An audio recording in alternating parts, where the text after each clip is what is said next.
அன்பார்ந்த சகோதரி, divine shalom ஊழியங்கள் மூலம் உங்களுக்கு தேவ ஆசீர்வாதத்தையும் வாழ்த்துதலையும் நாங்கள் தெரிவித்துக் கொள்கின்றோம். அன்பானவர்களே, இதுவரை சப்ஸ்கிரைப் செய்த உங்கள் யாவருக்கும் நன்றி. தேவராஜ்யத்தின் விஸ்தாரத்துக்காக உங்கள் சப்ஸ்கிரிப்ஷன் ஆசீர்வாதமாக இருக்கின்றது. உங்கள் நண்பருடனும் பகிர்ந்து கொள்ளுங்கள். தேவராஜ்யத்தின் ஆசீர்வாதத்துக்கு உறுதுணையாக இருக்க தேவன் பலன் தருவாராக. உங்களது ஜெப தேவைகளுக்கும் ஆலோசனைகளுக்கும் நீங்கள் எங்களுடன் தொடர்பு கொள்ள முடியும். இலவசமாக தேவ ஆசீர்வாதத்தையும் வாழ்த்துதலையும் ஆலோசனைகளையும் நாங்கள் உங்களுக்கு தர வாஞ்சையுடன் காத்திருக்கின்றோம். ஆம்பன் மாணவர்களை ஒரு விசை ஜெபம் செய்வோம். கர்த்தாவே, அடியேனின் வாயின் வார்த்தைகளும் எங்கள் அனைவருடைய இதயத்தின் சிந்தனைகளும் தியானங்களையும் உங்கள் சமூகத்துக்கு உகந்தனவாய் இருக்கட்டும். இந்த வேளையிலும் கர்த்தாவே, உம்மை நோக்கி கூக்குரலிட்டுக் கொண்டிருக்கும் உடைய பிள்ளைகளை கண்ணோக்கி பாரும். அநேகர் அமைதியாக இதயத்தில் இருந்து உம்மை நோக்கி குரல் எழுப்பிக் கொண்டிருக்கின்றார்கள். கர்த்தாவே, அவர்கள் கூக்குரலை நீர் கேட்கின்றீர். நாங்களும் அவைகளை கேட்டு அவர்களுக்கு உதவி செய்ய வழிகளை திறந்து தாரும். சரீர வியாதியிலும், மன உளைச்சலிலும், பொருளாதார சூழ்நிலையிலும், குடும்ப சூழ்நிலைகளிலும் அல்லல் பட்டு கொண்டிருக்கும் பிள்ளைகளை உடைய கரத்திலே வைக்கின்றோம். ராஜா, அவர்கள் சரீர வியாதிகளை தொட்டு குணமாக்கும். கர்த்தாவே, அன்றைய நாளில் பட்டிமேயு உம்மை நோக்கி கதறியதைப் போல இன்று அநேகர் உம்மை நோக்கி கதறிக்கொண்டிருக்கின்றார்கள். கர்த்தாவே, அவர்கள் கூக்குரலை சமுதாய மக்களாக உம்முடைய பிள்ளைகளாக நாங்கள் கேட்க, அவர்களுக்கு உதவிக்கரம் நீட்ட எங்களுக்கு தெளிவை, எங்கள் செவிகளை திறந்தருளும். விசேஷ நாட்களை கொண்டாடும் உடைய பிள்ளைகளை அபரிதமாய ஆசீர்வதியும். திருமணத்துக்காய் காத்திருக்கின்றவர்களுக்காக ஜெபிக்கிறோம். அவர்களுக்கு ஏற்ற வரன்களை, ஏற்ற துணையை நீர் கட்டளையிடும். தெய்வமே, நீங்கள் பேசுங்கள். இந்த குளிர் நாட்களில் அவதிப்படும் வேதனையான உம்முடைய பிள்ளைகளுக்கு நீர்தான் அவர்களுக்கு ஆற்றி தேற்றும். தங்கள் அன்பானவர்களை இழந்து தவிக்கும் உம்முடைய பிள்ளைகளுக்காக இந்திய விமான விபத்தில் அவர்களுக்கு நீர் ஒரு ஆறுதலை கட்டளிடும். ராஜா, மீள முடியாத இந்த வேதனையிலிருந்து உம்முடைய ஆதரவு, உம்முடைய அபிஷேகம் அவர்களை ஆதரிக்கட்டும். இயேசுவே, நீங்கள் பேசுங்கள். இயேசு கிறிஸ்துவின் ஜீவனுள்ள நாமத்தில் ஜெபிக்கிறோம் பரம தந்தையே, ஆமென். அன்பானவர்களை, வேத பாடமாக யாக்கோபு எழுதிய நிருபம் 2ஆம் அதிகாரம் 14ஆம் வசனம் முதல் 17ஆம் வசனம் வரை வாசிக்க கேட்போம். என் சகோதரரே, ஒருவன் தனக்கு விசுவாசம் உண்டென்று சொல்லியும் கிரிகைகள் இல்லாதவனானால் அவனுக்கு பிரயோஜனம் என்ன? அந்த விசுவாசம் அவனை ரட்சிக்குமா? ஒரு சகோதரனாவது சகோதரியாவது வஸ்திரம் இல்லாமலும் அனுதின ஆகாரம் இல்லாமல் இருக்கும் போது உங்களில் ஒருவன் அவர்களை நோக்கி, நீங்கள் சமாதானத்தோടെ போங்கள், குளிர் காய்ந்து பசியாருங்கள் என்று சொல்லியும் சரீரத்துக்கு வேண்டியவைகளை அவர்களுக்கு கொடாவிட்டால் பிரயோஜனம் என்ன? அப்படியே விசுவாசமும் கிரிகைகள் இல்லாதிருந்தால் தன்னில் தானே செத்ததாயிருக்கும். ஆம் அன்பானவர்களே, இங்கு ஆண்டவரின் சீஷன் அப்போஸ்தலன் யாக்கோபு ஆண்டவரின் உறவினர், இரத்த உறவினர், அத்துடன் அவருடைய சீஷனாக அப்போஸ்தலனாக கூட இருந்தவர். அவர் அழகாக இதை கூறுகின்றார். இன்று ஒருவன் அனுதின ஆகாரமில்லை, வஸ்திரமில்லை, போஜனமில்லை, அவதியில் இருக்கின்றான். அவனை பார்த்து சமாதானத்துடன் செல்லுங்கள், குளிர்காய்ந்து இளைப்பாருங்கள், பசியாறி இளைப்பாருங்கள் என்று கூறுகின்றார்கள். அவர்களுக்கு தேவையானதை நாங்கள் செய்யவில்லை. இது திருச்சபையில் அவர் இதை கூறுகின்றார். ஆம், இன்று திருச்சபை விசுவாசிகள் இதே வண்ணம் வாய் கிறிஸ்தவர்களாக, செயல் வீர கிறிஸ்தவர்களாக இருக்கின்றார்கள். ஆலயத்தில் என்னை பார்ப்போர் எல்லாம் அல்லேலூயா இவர் ஒரு பக்தன் என்பார். வீட்டில் தெருவில் பார்த்துவிட்டால் ஐயகோ இவள் ஒரு எத்தன் என்பார். ஆம், இதுதான் இன்றைய நாளில் ஆலயத்தில் நாங்கள் அதிகமாக பரிசுத்தவான்களாக முன்னின்று செயல்படுகின்றோம். ஆனால் அடிப்படை தேவையின் மத்தியில் கூக்குரல் எழுப்பிக் கொண்டிருக்கும் எங்கள் அயலவரை, எங்கள் இனத்தவரை நாங்கள் போலி வார்த்தைகளை நாங்கள் கூறிக்கொண்டிருக்கின்றோம். இது இன்றைய திருச்சபையில், ஆவிக்குரிய திருச்சபையிலும் நடந்து கொண்டிருக்கின்றது. அன்பானவர்களே, அந்த அன்பு மாயமான அன்பாக இருக்கின்றது. இந்த நவீன காலத்தில் கடந்த வாரத்தில் நடந்த இந்த இந்திய விமான விபத்தில் இன்று எம் வாழ்க்கை எத்தனை நிரந்தரமற்றது என்பதை தெளிவாக எடுத்து விளக்குகின்றது. எங்களது பிரசித்தி பெற்ற, விலையேற பெற்ற எங்கள் வாழ்க்கை எத்தனை நிரந்தரமற்றது. அது நிரந்தரமாக விலையேற பெற்றதை நாங்கள் அறிய இது எமக்கு ஒரு சவாலாக இருக்கின்றது. அன்பானவர்களே, இதைத்தான் தாவீது அரசன் எங்களுக்கு கூறுகின்றார். அழகாக அங்கு கூறுகின்றார். 33ஆம் சங்கீதம் 20ஆம் வசனத்தில், நம்முடைய ஆத்மா கர்த்தருக்கு காத்திருக்கின்றது, அவரே நமக்கு துணையும் நமக்கு கேடகமானவர். அவருடைய பரிசுத்த நாமத்தை நாம் நம்பியிருக்கிறபடினால் நம்முடைய இருதயம் அவருக்குள் களிகூறும். இந்த வார்த்தை ஒரு ஆழமானது. இன்று நாங்கள் எவ்விதமாக நாங்கள் செய்து கொண்டிருக்கின்றோம். இன்று நாங்கள் எந்த தீர்மானத்தையும் எங்கள் வாழ்க்கையில் எடுக்க முற்படும் பொழுது, சிறியதோ பெரியதோ, ஆண்டவரின் பாதத்தில் நாங்கள் காத்திருக்கின்றோமா? ஜபித்து காரியங்களை நாங்கள் ஆண்டவரின் சித்தத்தை அறிய நாங்கள் முற்படுகின்றோமா? அன்பானவர்களே, எமக்கு இது வேண்டும் என்பதற்காக ஆண்டவரை நாங்கள் வலுக்கட்டாயப்படுத்தி இது எமக்கு வேண்டும் என்று கூறுகின்றோம். அவரின் சித்தத்தை நாங்கள் அறிகின்றோமா? சற்று நாங்கள் ஜெபித்து எதை தொடங்கினாலும் எங்கள் வாழ்க்கையில் நாங்கள் ஆண்டவரின் தீர்மானத்துக்குள் வாழ அழைக்கப்படுகின்றோம். எனக்கு தெரிந்த ஒரு இளம் வாலிப பெண், அவர்களுக்கு திருமணம் அவர்களது திருச்சபை நண்பர்கள் ஒழுங்கு செய்தார்கள், அறிமுகப்படுத்தினார்கள். அறிமுகப்படுத்திய நாட்களில் இருந்து அவர்கள் அதிகாலையில் எழுந்து அவர்கள் ஜெபத்தில் போனின் மூலம் அவர்கள் ஜெபித்துக் கொண்டிருக்கின்றார்கள். இருவரும் வேறு வேறு தேசத்தில் இருக்கின்றார்கள். ஆயினும் அவர்கள் ஆண்டவரின் பாதத்தில் தினமும் ஜெபித்து அதிகாலையில் அவர்கள் ஜெபித்துக் கொண்டிருக்கின்றார்கள். ஆம், ஜபித்து ஆண்டவரின் சித்தத்தை தினம் ஜபித்து உபவாசித்து ஜபித்துக் கொண்டிருக்கின்றார்கள் ஆண்டவரின் சித்தத்தை அறிவதற்கு. ஆம், சித்தம் நிச்சயமாக அவர்கள் ஆண்டவரின் வழிநடத்தல் இருக்கின்றது. ஆயினும் தொடர்ந்தும் அவர்கள் ஜபித்து உபவாசித்து ஆண்டவரின் பாதத்தில் இருக்கின்றார்கள். இதுதான் வாலிப பெண். ஆயினும் அவர்கள் ஒரு திருச்சபை தங்களுக்கு இந்த திருமண உறவை தந்தது என்பதற்காக அல்ல, தனிப்பட்ட முறையில் ஜெபிக்கின்றார்கள். இதே போல நாங்கள் எங்கள் வாழ்க்கையில் எதை செய்தாலும் ஆண்டவரின் பாதத்தில் அமர காத்திருக்க வேண்டும். எங்கள் பிரயாணங்களாக இருந்தாலும், வெளிநாடு பிரயாணமோ உள் பிரயாணமோ அல்லது பக்கத்து தெருவுக்கு செல்வதாக இருந்தாலும், எதுவாக இருந்தாலும் ஆண்டவரின் பாதத்தில் இருந்து அந்த நாளை தொடங்கும் முன்பு எம்மை ஆண்டவருக்கு அர்ப்பணித்து அந்த நாளை தொடங்கி அவர் சித்தத்தை அறியும் பொழுது இந்த நாள் ஆசீர்வாதமாக ஆண்டவரின் வழிநடத்தல் இருக்கும். இதைத்தான் ஆண்டவர் இயேசு செய்தார். அவர் அதிகாலையில் ஆண்டவர் இயேசுவே பிதாவின் சித்தத்தின்படி தன் வாழ்க்கையை ஒப்பு கொடுத்தால் நாங்கள் எம்மாத்திரம் இன்று நாங்கள் எமக்கு எல்லாம் தெரியும், எங்கள் சுய பலன் சுய அறிவு எங்கள் என்று நாங்கள் எங்கள் நாளாந்த வாழ்க்கையை செய்து கொண்டிருக்கின்றோம்.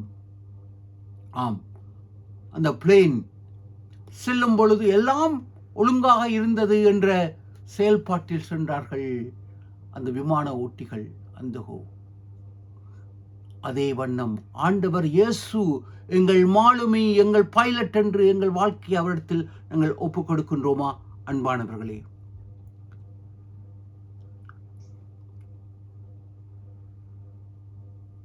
இன்று ஆண்டவர் இயேசு இந்த காலகட்டத்தில் எமக்கு ஒரு விழிப்புணர்வை தருகின்றார். மத்தேயு 6ஆம் அதிகாரம் 6ஆம் வசனம் முதல் 11ஆம் வசனத்தில் அவர் கூறுகின்றார், கடைசி நாட்களில் யுத்தங்களும் பஞ்சங்களும் கொள்ளை நோய்களும் உண்டாகும். இவைகள் முடிவுக்கு ஆரம்பம். யுத்தங்களின் செய்திகளும் ராஜ்யத்துக்கு விரோதமாக ராஜ்யங்களும் எழும்பும். அவை இப்பொழுது நடந்து கொண்டிருக்கின்றன. உலகத்தின் இறுதி நாட்களுக்குள் நாங்கள் இருக்கின்றோம். இது கிருபையின் நாட்கள். நாங்கள் விழிப்புடன் இருக்கின்றோமா அன்பானவர்களே? நாங்கள் இருக்கும் நாட்கள் நேரங்களை அறிந்திருக்கின்றோம். தெளிவாக ஆண்டவர் எமக்கு கூறியிருக்கின்றார். அது மத்தேயு 6ஆம் அதிகாரத்தில் பதிவு செய்யப்பட்டிருக்கின்றது. இப்பொழுது யுத்தங்கள் நடந்து கொண்டிருக்கின்றன. யுத்தத்தின் கொடுமுடிகள் நடக்கின்றன. கொள்ளை நோய்கள் நடக்கின்றன. எங்கும் வியாதிகள், மரணத்துக்கு எதுவான வியாதிகள். அந்தகோ இவைகளை ஆண்டவர் கூறியும் வேதத்தை அறிந்தும் நாங்கள் உலக மாயைக்குள், உலக சிற்றின்பத்துக்குள், உலக லௌகீகத்துக்குள் நாங்கள் வாழ்ந்து கொண்டிருந்தால், என் சகோதரனே சகோதரியே, ஆண்டவர் அன்றி திரும்பி வரும்படி உங்களிடத்தில் அன்பாக நான் கேட்டுக்கொள்கிறேன். உங்கள் ஆத்துமாக்களை நீங்கள் ரட்சித்துக் கொள்ளுங்கள். இங்கே நாங்கள் பார்க்கும் பொழுது கடந்த விமான விபத்தில் ஒரு கூக்குரல் எழும்புகின்றது. அனைத்தும் சமாதானமாக இருக்கின்றது. அந்த சாயங்காலம் அமைதி நிலவுகின்றது. இந்திய விமானம் AI 102 இந்தியாவில் இருந்து இங்கிலாந்துக்கு அது செல்கின்றது.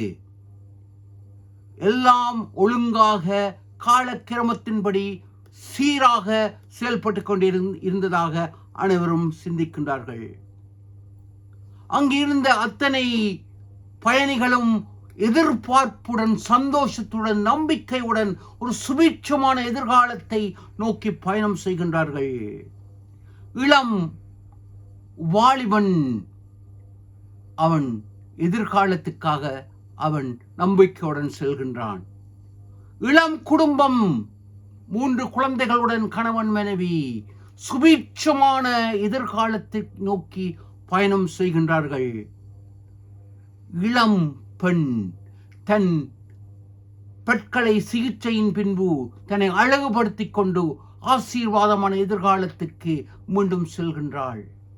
இளம் தம்பதியினர் முதலாக அவர்கள் வெளிநாடு பயணம் செய்கின்றார்கள். ஆம், இளம் பெண் இத்தனை கனவுகளுடன் அவள் பெற்றோரை பிரிந்து அந்த சந்தோஷத்துடன் அனைத்தும் சந்தோஷம், சுபீட்சம். அந்தகோ அவர்கள் கற்பனைகள், எதிர்பார்ப்புகள் சிதைக்கப்படுகின்றது, உடைக்கப்படுகின்றது. அங்கு மேடே மேடே மேடே என்ற கூக்குரல் எழும்புகின்றது. அந்த கூக்குரலை கேட்க அங்கு வானலைகள் அங்கு கேட்கின்றது. உதவிக்கரம் வர முடியவில்லை.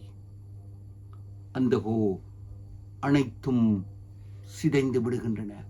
அமைதியான ஜெபங்கள் அங்கு செயல்பட்டு கொண்டிருக்கின்றன. அங்கிருந்த மருத்துவ மாணவர்கள் எத்தனை எதிர்பார்ப்புகளுடன் சமுதாயத்துக்கு பணி செய்ய வேண்டும் என்று அவர்கள் தங்களை அர்ப்பணித்து சேவை செய்து கொண்டிருக்கின்றார்கள். அங்கிருந்த தேநீர் கடை வாலிபன் உரிமையாளரின் மகன் அந்தகோ பரிதாபமாக மரித்து போகின்றான். இப்படியாக அநேகருடைய கற்பனைகள் அங்கு சிதைக்கப்படுகின்றன. எனக்கு தெரிந்த ஒரு ஊழியக்காரன், அவர் இதே வண்ணம் மருத்துவ மாணவனாக இந்தியாவில் அவர் பயில முற்பட்ட பொழுது அவர் 1 ஆண்டுகள் பூர்த்தி செய்து விட்டார். ஆயினும் அவருடைய தாயார், இல்லை, அவர் ஆண்டவருக்கு அவரை அர்ப்பணித்தேன், ஊழியக்காரனாக வர வேண்டும் என்று அந்த மருத்துவ படிப்பில் இருந்து அவரை இழுத்து எடுத்து ஆண்டவர் ஊழியத்துக்காக அவரை அங்கு அனுப்புகின்றார். அவர் அனுப்பப்பட்டு சில வாரங்களுள் அவர் பயின்ற மருத்துவ கல்லூரி மழை சரிவினால் அங்கு அத்தனை மாணவர்களும் மரித்து போகின்றார்கள். அந்த மாணவன் இப்பொழுது பெரிய ஒரு ஊழியக்காரனாக இந்தியாவில் இருக்கின்றார். அவர் கூறினார், நான் அங்கு மருத்துவனாகத்தான் வர வேண்டும் என்று பிடிவாதமாக இருந்திருந்தால் இப்பொழுது மரித்து போயிருப்பேன். இப்படி அநேக ஆண்டவரின் வழிநடத்தல்கள் அங்கு இருக்கின்றன. அன்பானவர்களே, இதை விளங்கிக் கொள்ள நமக்கு புரியாது. ஆம், அங்கு விமானத்தை தவறவிட்ட பெண், அதில் பாதுகாக்கப்பட்ட ஒரு மனிதன், ஒரே மனிதன், இப்படியாக மனித சக்திக்கு புரியாதது இறை சக்திக்கு, இறை ஞானத்துக்கு மேற்பட்டதாக இருக்கின்றது. இன்று நீங்கள் உங்களை ஆண்டவருக்குள் அர்ப்பணிக்க அழைக்கப்படுகின்றீர்கள். அன்பானவர்களே, இன்று நான் முக்கியமாக கூறுகின்றேன், அன்று விமானத்தில் ஒரு கூக்குரல் மேடே மேடே என்று கூக்கப்படுகின்றது. உதவி செய்ய யாரும் இல்லை. ஆனால் இன்று அதே வண்ணம் மேடே மேடே மேடே என்று கூக்குரல்கள் எழுந்து கொண்டிருக்கின்றன. எங்கு? விமானத்தில் இருந்து அல்ல, உங்கள் அருகில், உங்கள் தெருவுக்கு அருகில், உங்கள் வீட்டில், உங்கள் சமுதாயத்தில், உங்கள் திருச்சபையில் இதே கூக்குரல், அழுகுரல் எழுந்து கொண்டிருக்கின்றன. அதை நீங்கள் அறிவீர்களா? எத்தனை மக்கள் வேதனையின் மத்தியில், கண்ணீரின் மத்தியில், வியாகுலத்தின் மத்தியில் அவர்கள் இருக்கின்றார்கள். ஆம், கவுன்சிலிங்கும் சைக்காலஜியிலும் கூறப்படுகின்ற ஒரு முக்கியமான பதம், ஒருவரது வேதனைகளை அவர் இன்னொருவருக்கு கூறும் பொழுது அவருடைய 80% பிரச்சனைகள் இல்லாமல் செல்கின்றது. நீங்கள் அவருக்கு உதவி செய்ய வேண்டிய அவசியம் தேவை. ஆனால் அவர் தன் அங்கலாய்ப்பை உங்களிடத்தில் கூறும் பொழுது, நீங்கள் அதை செவி மடுக்கும் பொழுதே அவரது பிரச்சனைகளில் அங்கலாய்ப்பு 80% குறைந்து போகின்றது. அவருடைய சித்தப்பிரமை வேதனைகள் நீக்கப்படுகின்றது. இது யதார்த்தம். இன்று எத்தனை பேர்களுக்கு உங்கள் நேரத்தை கொடுத்து அவர்கள் வேதனைகளை, கூக்குரலை நீங்கள் கேட்கின்றீர்கள்? நேரமில்லை, நேரமில்லை. எத்தனை அழுகுரல்கள் உங்கள் தெருவுக்கு அருகில் இருக்கின்றன, உங்கள் திருச்சபையில் இருக்கின்றன. ஆலயத்துக்கு செல்கின்றீர்கள், செல்வந்தர்களை மட்டும் நீங்கள் அங்கு பார்த்து குலசலம் விசாரித்து விட்டு செல்கின்றீர்கள். ஒடுக்கப்பட்ட மக்களின் கூக்குரலை கேட்கின்றீர்களா என் சகோதரனே, சகோதரியே? இன்று விமானத்தில் அல்ல, இன்றும் உங்கள் அருகில் அதே கூக்குரல் கேட்டுக்கொண்டிருக்கின்றன. அவளுக்கு உதவி செய்கின்றீர்களா? உலகம் ஸ்தம்பித்தது. விமானத்தில் அதில் மரணித்த மக்கள், தங்கள் இனத்தவர்கள் தங்கள் DNA கொடுப்பதற்கு எத்தனை வேதனையுடன் இருக்கின்றார்கள். அவர்களுக்கு உதவி செய்ய முடியாது. ஆனால் உங்கள் அருகில் அதே மக்கள் இருக்கின்றார்கள். இன்று அப்படி உதவி செய்ய வேண்டிய நாங்கள் என்ன செய்கின்றோம்?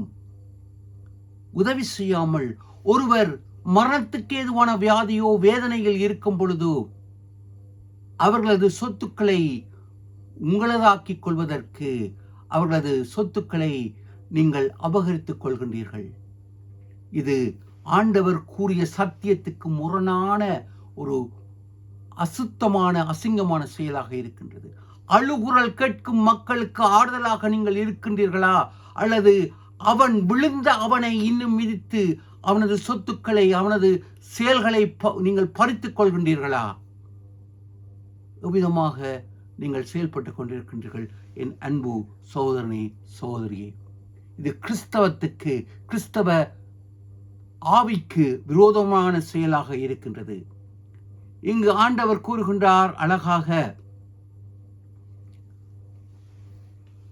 அன்று சீலோவாம் கோபுரம் விழுந்தது. லூக்கா எழுதிய சுவிசேஷம் 13ஆம் அதிகாரத்தில் அங்கு ஆண்டவர் கூறுகின்றார், சீலோவாம் கோபுரம் விழுந்து 18 பேர் மரித்து போனார்கள். அவர்கள் அதிக பாவிகள் என்று நீங்கள் நினைக்கின்றீர்களா? இல்லை, அவர்கள் பாவிகள் இல்லை. நீங்கள் மனம் திரும்பி எச்சரிக்கப்படுவதற்கு இவைகள் உங்களுக்கு அடையாளமாக இருக்கின்றன. லூக்கா 13ஆம் அதிகாரத்தில் ஆண்டவர் சீலோவாங் கோபுரத்தின் அதில் மரித்தவர்கள் பாவிகள் இல்லை, இது உங்களுக்கு எச்சரிப்பு என்று கூறப்படுகின்றது. இன்று நாட்டில் நடக்கும் அழிவுகள், இந்த விமான விபத்துகள் உங்களுக்கும் எனக்கும் எச்சரிப்பு. எங்கள் வாழ்க்கை நிரந்தரம் அல்ல. இன்று இருக்கும் நீங்கள், இன்று இருக்கும் நான் நாளை இருப்பேனா? இன்று எங்கள் ஆத்மாவை நாங்கள் ரட்சித்துக் கொள்ள அழைக்கப்படுகின்றோம். அங்கு விமான விபத்தில் மரித்தார்கள். இன்று நாளை எமக்கு என்ன நடக்கும் தெரியாது. இப்பொழுது ரட்சிக்கப்பட அழைக்கப்படுகிறீர்கள். நீங்கள் மனம் திரும்புவதற்கு ஏதுவான இது எச்சரிப்பின் செய்தியாக இருக்கின்றது. ஆண்டவர் கூறுகின்றார், யுத்தங்களின் செய்திகளையும் கேள்விப்படுகிறது, நடந்து கொண்டிருக்கின்றது. இறுதி நாட்களில் நாங்கள் இருக்கின்றோம். அந்த இன்னும் கடினப்பட்டு நாங்கள் உலக இன்பத்துக்குள்ளும் உல்லாசத்துக்குள்ளும் பண ஆசையிலும் வாழ்ந்து கொண்டிருந்தால் எங்கள் ஆத்மாவை அழித்து போவோம். ஏசாயா புஸ்தகம் 22ஆம் அதிகாரத்தில் ஆண்டவர் வேதனையுடன் கூறுகின்றார், இறுதி நாட்கள் இருக்கின்றது, குடிப்போம் புசிப்போம் நாளை சாவோம் என்று சொல்கின்றீர்கள், ஆண்டவரை தேட மனதில்லை என்று கதறி ஆண்டவர் அழுகின்றார். நாங்களும் குடிப்போம் புசிப்போம் நாளை சாவோம், செத்தாளுங்கள் ஆத்மா எங்கு செல்ல போகின்றது? சிந்திக்க அழைக்கப்படுகின்றோம். என் அன்பு சகோதரனே சகோதரியே, எங்கள் ஆத்மாவை காத்துக்கொள்வோம். அழுகுரல் கேட்கும் சோதரனின் கூக்குரலை நாங்கள் கேட்டு அவனுக்கு தேவ சாயலாக, தேவ பிரதிநிதியாக, அவனுக்கு ஆறுதலாக இருப்போம். யாக்கோபு கூறப்படுகின்றபடி பெயர் கிறிஸ்தவர்களாக, போலி கிறிஸ்தவர்களாக, வெளி வார்த்தை பிரசங்கங்கள் அல்ல, செயல்பாட்டில் உங்கள் அன்பை, அவர்கள் தேவைகளை சந்தியுங்கள். ஆம், ஊழியம் என்பது ஒரு பறவையின் 2 செட்டை. இறைவனின் சத்தியத்தை கூற வேண்டும், அடுத்தது அவர்களுக்கு தேவையானதை எடுத்து செல்ல வேண்டும். அதுதான் இறைவனின் செயல்பாடு. ஒரு பறவைக்கு 2 சட்டைகளைப் போல ஆண்டவரின் அன்பை, சத்தியத்தை நாங்கள் கூற வேண்டிய நாங்கள் அவர்கள் அடிப்படை தேவைகளை பூர்த்தி செய்ய வேண்டும். இதுதான் இறை சாயல், கிரியை உள்ள விசுவாசம். கூக்குரல் கேட்கும் மக்களின் கூக்குரலுக்கு செவிசாய்ப்போம், சிந்திப்போம், செயல்படுவோம். தேவன் உங்களை பரிபூர்ணமாக ஆசீர்வதிப்பார். பிதா குமாரன் பரிசுத்த ஆவியின் நாமத்தில் ஆமென்.